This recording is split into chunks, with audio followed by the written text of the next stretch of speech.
भगवान शिव ने बताया दान धर्म करने वालों के साथ में क्या होता है।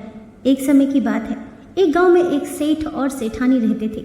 उस सेठ के घर में किसी चीज की कोई कमी नहीं थी, फिर भी वे दोनों पति पत्नी बड़े ही कंजूस स्वभाव के थे। उन्होंने अपने जीवन में कभी भी दान धर्म और पुण्य का काम नहीं किया। उन्होंने कभी भी अपने द्वार पर आए हुए भिक्षुक को भिक्षा तक नहीं दी। उस सेठ के घर में कोई खाने वाला भी नहीं था। कहने का तात्पर्य, उस सेठ के कोई संतान नहीं थी। जिस जगह पर सेठ की हवेली थी उसी के पास में एक बरगद का वृक्ष था और उस बरगद के वृक्ष पर एक चिड़िया रहती थी। चिड़िया ने वहां पर अपना घोंसला बना रखा था। चिड़िया के 2 छोटे छोटे बच्चे थे। चिड़िया रोज गांव में दाना पानी चुगने के लिए जाया करती थी। वह दाना पानी चुगने के बाद वापस अपने घोंसले में आती और अपने बच्चों को दाना खिलाती थी। वह चिड़िया रोज उस सेठ की हवेली पर भी जाती थी, लेकिन चिड़िया को वहां पर खाने के लिए कुछ भी नहीं मिलता था। तो वह चिड़िया आगे गांव में चली जाती थी। चिड़िया अपने मन में सोचती कि पूरे गांव में इसी सेठ की सबसे बड़ी हवेली है, लेकिन ये सेठ कभी किसी को दान नहीं देता है, किसी भिक्षुक को भिक्षा नहीं देता है, कभी कोई धर्म का काम नहीं करता है, कभी किसी मंदिर में सहयोग नहीं करता है और ना ही कभी पक्षियों को दाना डालता है। यह सेठ तो बड़ा ही कंजूस है। फिर एक दिन की बात है, सुबह के समय वह चिड़िया अपने घोंसले से उड़कर उस सेठ की हवेली पर जाकर बैठती है। जब वह चिड़िया सेठ की हवेली पर जाकर बैठती है तो उस समय सेठ और सेठानी आपस में बातें कर रहे थे। सेठानी अपने पति से कह रही थी कि सेठ जी, हमारे पास इतनी धन दौलत है, इतनी सारी संपत्ति है कि पूरे गांव वाले हमें गांव का सेठ कहते हैं। हमारे पास धन की कोई कमी नहीं है, लेकिन इस धन का हम क्या करें? हमारा तो कोई वारिस भी नहीं है, हमारा कोई पुत्र भी नहीं है। इस धन को खाने वाला कौन होगा? तब वह सेठ कहता है, सेठानी, इसमें मेरा क्या दोष है? हमारा नसीब ही ऐसा है। हो सकता है हमारे नसीब में पुत्र प्राप्ति का योग ही नहीं है। उसके बाद सेठ अपनी पत्नी से कहता है कि सेठानी, जब तक हम जिएंगे तब तक हम इस धन को खाएंगे और जब हम मर जाएंगे तो जिसके भाग्य में होगा वो खाएगा। वह दोनों पति पत्नी इसी तरह की बातें करते हैं और वह चिड़िया उनकी बातें गौर से सुनने लगती है। सेठ और सेठानी की पूरी बातें सुनने के बाद वह चिड़िया उड़कर आगे चली जाती है और दाना पानी चुगने के बाद उड़कर वापस अपने घोंसले में चली जाती है। अब वह चिड़िया रोज सेठ की हवेली पर जाने लगी और उनकी सारी बातें सुनने लगी। सेठ की जो पत्नी थी सेठानी, वह बड़े ही अच्छे स्वभाव की थी। उसके दिल में दया और धर्म भी था। जब सेठानी रोज उस चिड़िया को देखती है तो धीरे धीरे उस चिड़िया से सेठानी को लगाव हो जाता है। फिर वह सेठानी सेठ से छुप छुप कर चिड़िया को दाना डालने लगी और वह चिड़िया दाना चुगती। ऐसे ही कुछ समय बीत जाता है। फिर एक दिन चिड़िया अपने मन में सोचती है कि ये सेठानी तो बहुत ही अच्छी है, ये मुझे रोज दाना भी खिलाती है, लेकिन उसके घर में कोई पुत्र नहीं है। तब वह चिड़िया अपने मन में सोचने लगती है कि ऐसा क्या किया जाए कि इस सेठानी के घर में पुत्र का जन्म हो जाए। चिड़िया अपने मन में सोचती है कि एक औरत जब तक माँ नहीं बनती है उसका औरत होना ही बेकार है। चिड़िया सोचती है कि औरत का दुख औरत ही समझ सकती है। औरत का जीवन ही तब सफल होता है जब वह माँ बनती है। औरत को सबसे ज़्यादा सुख तब मिलता है जब वह माँ बनती है। ये सोचकर वह चिड़िया बड़ी दुखी हो जाती है और कहती है कि बहुत सीधी साधी सेठानी है और मुझे रोज़ दाना भी खिलाती है। ऐसा मैं क्या करूँ कि इनके घर में पुत्र की प्राप्ति हो जाए। एक दिन चिड़िया के मन में आता है कि क्यों ना मैं देवों के देव महादेव के पास पहुंचकर उस सेठ और सेठानी की अर्जी लगाऊं।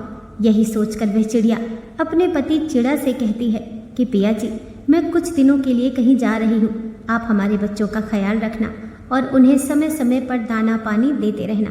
इतना कहने के बाद वह चिड़िया अपने घोंसले से उड़ान भरती है और भूखी प्यासी उड़ती हुई वह चिड़िया अंत में कैलाश पर्वत पर पहुंच जाती है, जहाँ पर देवों के देव महादेव और माता पार्वती विराजमान थे।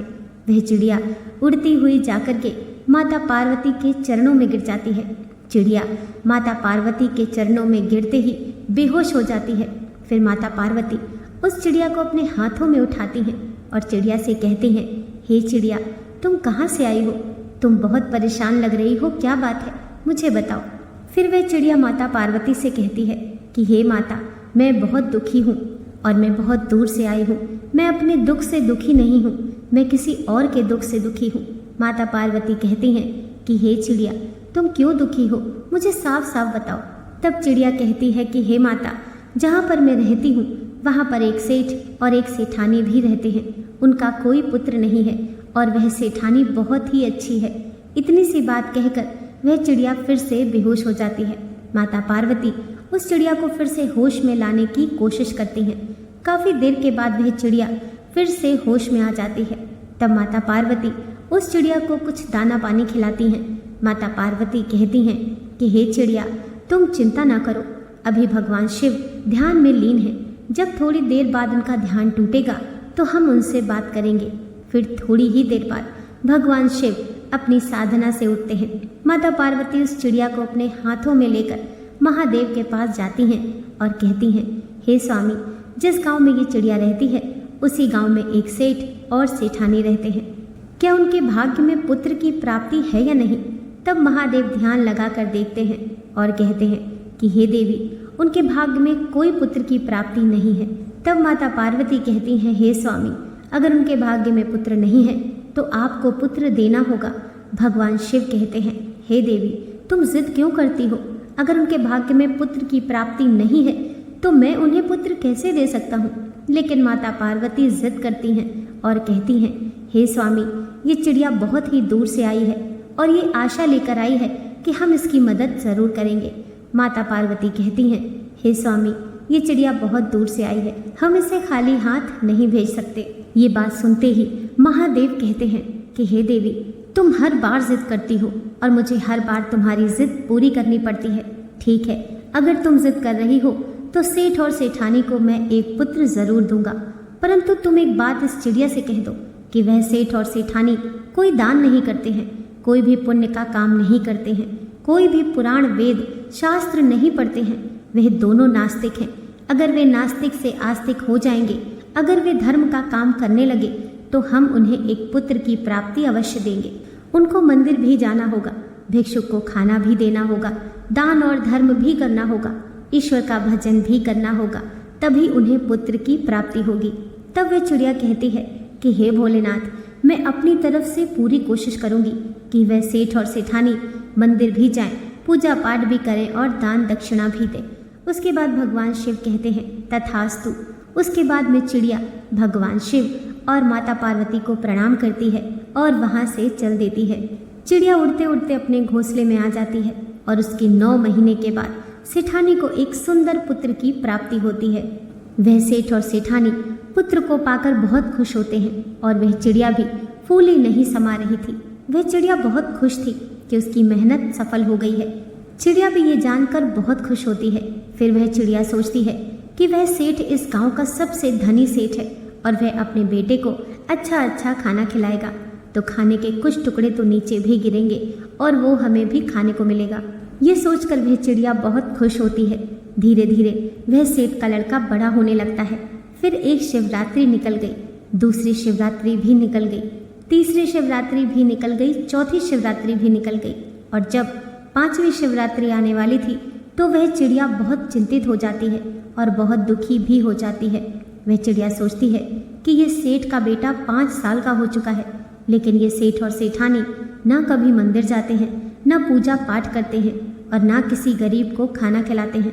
अब वह चिड़िया सोचती है, अगर ये सेठ और सेठानी दान धर्म नहीं करते हैं, पूजा पाठ नहीं करते हैं, किसी भूखे को खाना नहीं खिलाते हैं, तो इनका पुत्र अपाहिज होगा और बहुत ही जल्द खत्म हो जाएगा।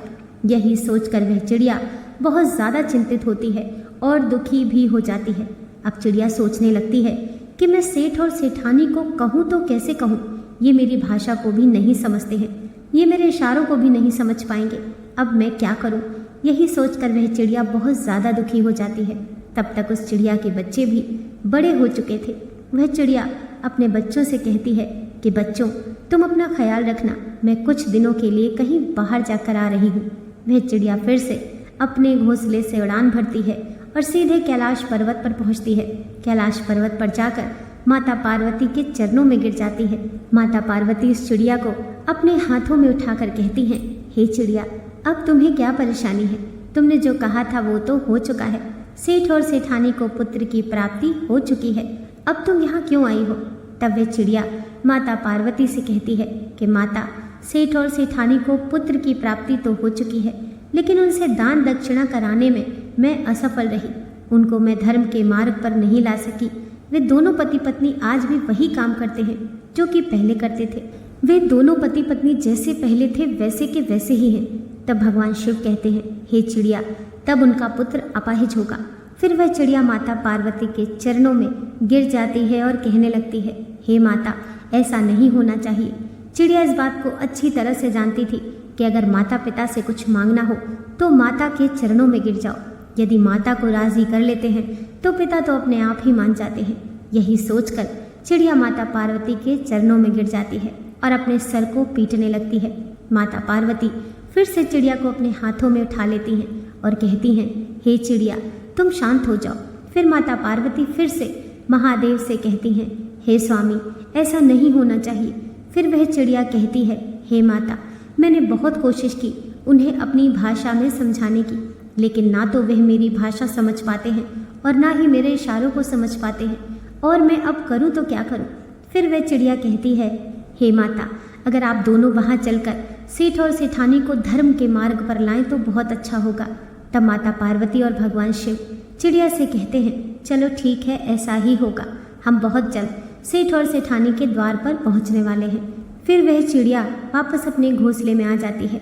महादेव और माता पार्वती एक भिक्षुक का भेष बनाकर उस सेठ और सेठानी के द्वार पर आते हैं और सेठानी से कहते हैं कि मैया, हमको बहुत तेज भूख लगी है, हमें कुछ भोजन खिला दो। अगर तुम लोग हमें भोजन नहीं खिलाओगे तो हम तुम्हें श्राप दे देंगे और तुम बर्बाद हो जाओगे। तब वे सेठ और सेठानी हाथ जोड़कर कहते हैं, बाबा, आप हमें श्राप मत देना, हम आपको भोजन करवाते हैं।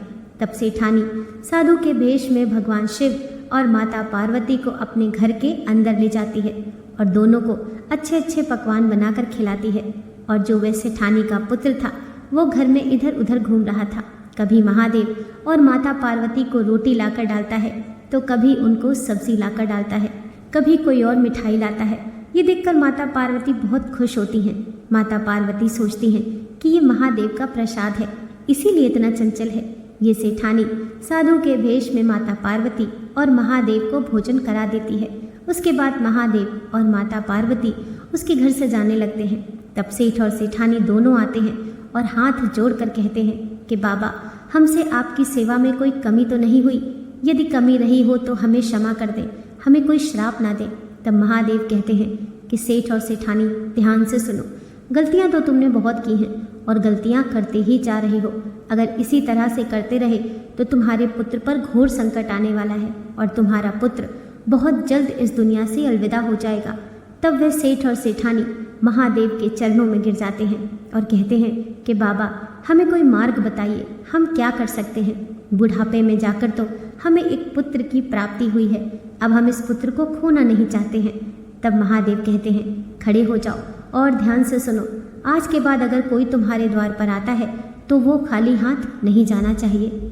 दान धर्म करो, पूजा पाठ करो, लोगों की सहायता करो, गरीबों को खाना खिलाओ, परेशान जीव जंतुओं को खाना खिलाओ, ईश्वर की भक्ति करो, ईश्वर के भजन करो।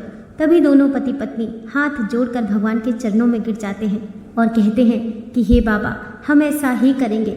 और महादेव सेठ और सेठानी से कहते हैं कि जो पुत्र आज तुम्हारे घर में खेल रहा है, ये तुम्हारी मेहनत से नहीं है, ये तो तुम्हारे नसीब में था ही नहीं।